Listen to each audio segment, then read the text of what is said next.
Nasir syntax group নির্বাচন পথে পথে। সমুদ্রকন্যা, কুয়াকাটার কলাপাড়া, রাঙাবালী নির্বাচনী এলাকা নিয়ে পটুয়াখালী 4 আসন।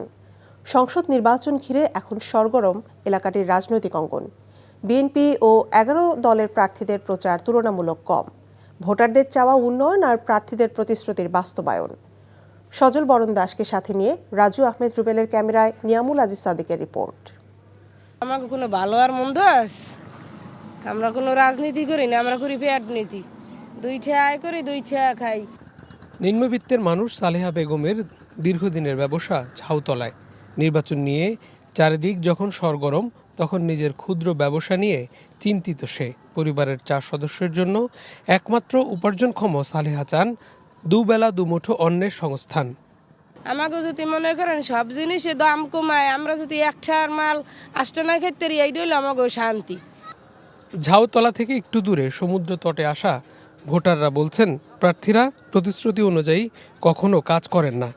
এর আগে যারা প্রতিশ্রুতি দিয়েছিল যে দুর্নীতি করবে না, তারা কিন্তু 100% দুর্নীতি করছে, তারা স্বজনপ্রীতি করছে।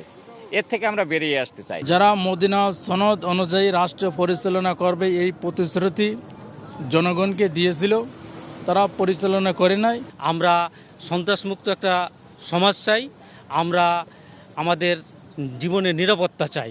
যে জনগণের টাকা ঋণ নিয়ে পরিশোধ করে না, তারে তো আমি জনপ্রতিনিধি হিসেবে চাই না।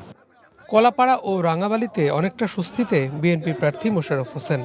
ইসলামী আন্দোলনের মোস্তাফিজুর রহমানের কিছুটা জনপ্রিয়তা থাকলেও দলের সমর্থকরা জোট না থাকায় হতাশ। আর 11 দলের খেলাফত মজলিস থেকে ডাক্তার জহির উদ্দিনের প্রচারণাও খুব একটা নেই। নিয়ামুল আজিজ সাদিক, এনটিভি নিউজ, কুয়াকাটা, পটুয়াখালী।